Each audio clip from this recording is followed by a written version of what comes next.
بسم الله الرحمن الرحيم، والصلاة والسلام على أشرف المرسلين سيدنا محمد صلى الله عليه وسلم النبي الأمين وعلى آله وصحبه أجمعين. عايزين نتكلم النهاردة يا جماعة على موضوع مهم جدا في ديننا الحنيف، وهو الصلاة. وإزاي الصلاة هي عماد الدين، من تركها ترك الدين ومن هدمها هدم الدين. وإزاي الصلاة هي الصلة الكبيرة الدايمة لكل فئات العباد بكل طوائفهم مع ربنا سبحانه وتعالى، التي لا تنقطع حتى بالمرض إلى أن يفارق الروح الجسد أو أن يختفي العقل. الحقيقة الصلاة هي من العمود الرئيسي من أعمدة الإسلام، لأن النبي عليه السلام قال: بني الإسلام على 5: شهادة أن لا إله إلا الله وأن محمدا رسول الله، وإقام الصلاة وإيتاء الزكاة وصوم رمضان وحج البيت لمن استطاع إليه سبيلا. دي العواميد، مش ده الإسلام، العواميد اللي اتبنى عليها. طيب شهادة أن لا إله إلا الله دي بنقولها مرة واحدة في العمر.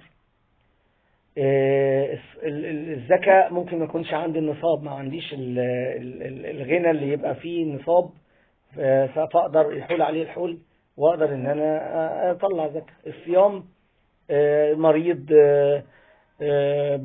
نسافر، في عذر ما بصومش، ممكن أوقات أصوم وأوقات لا. الحج البيت عايز استطاعة مادية واستطاعة صحية ممكن ما يكونش متوفرة لناس كتير. فإذا هتصفصف على الصلاة، الحاجة الدايمة اللي بتعملها كل يوم هي الصلاة. والحقيقة الصلاة هي فيها جزء كبير من بقية الوسائل، بقية الأركان. يعني فيها شهادة أن لا إله إلا الله بتقولها في التشهد، وفيها الزكاة هو جزء، اقتطاع جزء من مالك، والمالك ده بتجيبه من وقتك، والصلاة هي اقتطاع جزء من وقتك، وبالتالي هيكون فيها جزء من الزكاة. وفيها الصيام، لأن ما بتاكلش ولا بتشرب ولا بتعمل شهوتي الفطن في فرج أثناء الصلاة، ففيها صيام. وفيها الصلاة اللي بتصليها زي الحج برضو، يعني قريبة من الحج في وقت اللي فيها تعبد وفيها ذكر الله، قريبة برضو من مناسك الحج في الطواف. فإذا الصلاة فيها من أهم ركن، إنها هي اللي دايما بكل فئات الشعب وفئات الناس كلها، وهي اللي فيها كل أركان الإسلام الحقيقة. طيب الصلاة زي ما قلنا هي العمود. هينفع تبني إسلام من غير عمود؟ لا. وده جه أهميتها. يعني النبي عليه السلام بيقول: لا إيمان لمن لا أمانة له، ولا صلاة لمن لا طهور له، ولا دين لمن لا صلاة له. شوفوا بقى، ولا دين لمن لا صلاة له، فإنما موضع الصلاة من الدين كموضع الرأس من الجسد.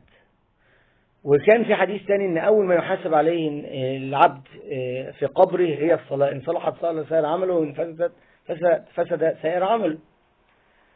الصلاة كمان من أهم القربات. أما تصلي الصلاة لوقتها دي من أهم القربات لربنا سبحانه وتعالى. النبي عليه الصلاة والسلام سئل: ما أحب الأعمال إلى الله؟ فقال أول حاجة الصلاة لوقتها، وبعدين برور الوالدين، وبعدين الجهاد في سبيل الله. فهي قبل برور الوالدين وقبل كمان الجهاد. الصلاة لوقتها في أول وقتها دي من أهم القربات والطاعات لربنا سبحانه وتعالى. فالصلاة مهمة جدا جدا جدا. وكمان الصلاة والمداومة عليها هتبعدك على قد ما تقدر، يبقى فيها صلة بربنا متواصلة، انك تبعدك عن الفحشاء والمنكر والبغي. إن الصلاة تنهى عن الفحشاء، قال ربنا سبحانه وتعالى: بسم الله الرحمن الرحيم: إن الصلاة تنهى عن الفحشاء والمنكر والبغي يعظكم لعلكم تتقون. فطبعا النهي عن الحاجات دي من الحاجات المهمة جدا.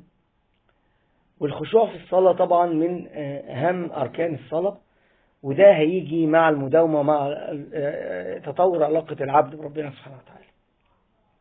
في ناس بتنقر الصلاة كده، زي ما الحديث قال: صل يعني واحد لقاه بيصلي فراح قايل النبي عليه السلام صلي فإنك لم تصلي، صلي فإنك لم تصلي. عاد عليه كتير لغاية ما صلى بهدوء وبطمأنينة، عشان الناس اللي بتنقر كده حركاته خلاص. طبعا يعني النبي عليه السلام كان يقول لسيدنا بلال أرحنا بها مش أرحنا منها. أرحنا بها يعني أنت بتهديك وبتهدي جوارحك. والصلاة من أهميتها للنبي عليه السلام، إنه من أهميتها للدين إن خلى النبي عليه السلام فرض عليه في رحلة المعراج. أنت لو زي ما قال الشيخ الشعراوي رحمة الله عليه، إن أنت لو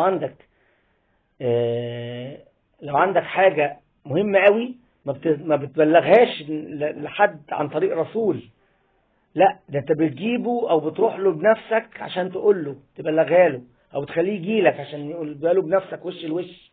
فالصلاة كده اتفرضت في رحلة المعراج، فده من اهميتها الكبيرة عند ربنا سبحانه وتعالى.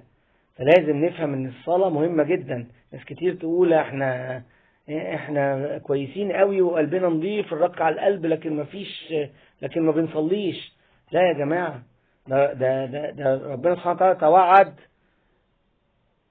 بالويل، اللي مش اللي بيصليش، ده اللي بيجمع صلواته. ويل للمصلين الذين هم عن صلاتهم ساهون. يا جماعة الويل ده اللي هو وادي في جهنم، ده اللي عن صلاتهم ساهون، المصلين اللي ساهون اللي بيجمعوا صلواتهم. فما بالك بعقاب تارك الصلاة. تارك الصلاة كسلا كبيرة من الكبائر، وتارك الصلاة عمدا ده بقى يعني في ناس بتكفره في بعض المذاهب. فيا جماعة زي ما قلنا لا دين لمن لا صلاة له، دي حاجة جملة صعبة جدا جدا لمن يدرك معاني اللغة. نسأل الله تعالى أن يعلمنا ما ينفعنا وينفعنا بما علمنا. والسلام عليكم ورحمة الله وبركاته.